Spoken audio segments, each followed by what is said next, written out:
want to show you how to do the twisted German cast-on.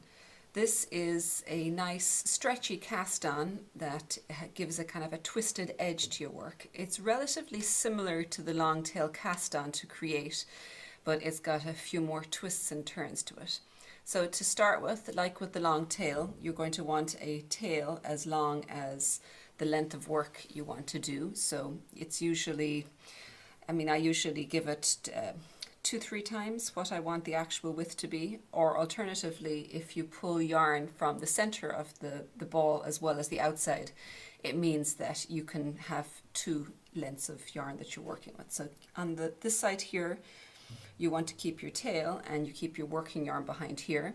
You can start with the slip stitch if you want, or alternatively, to avoid the knot, you can go ahead and go into your work like this and twist to just put a twist of yarn to begin with.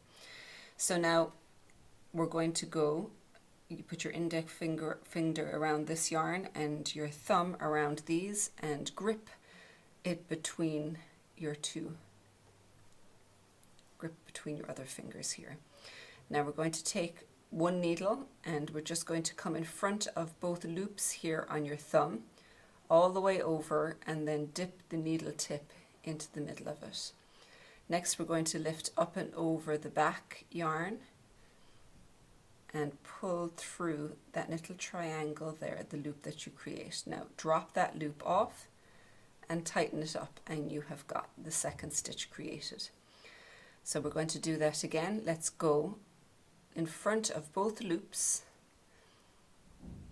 under them, and then drop down into the loop on your thumb. Then lift up and over the index finger one and pull through, let me do that again, under, through, and then pull that loop through the triangle and let go with your thumb and tighten it up.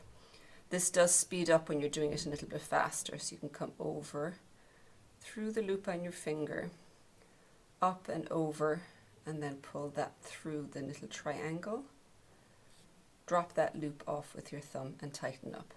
And you can see it creates this very attractive looking cast on at the bottom here.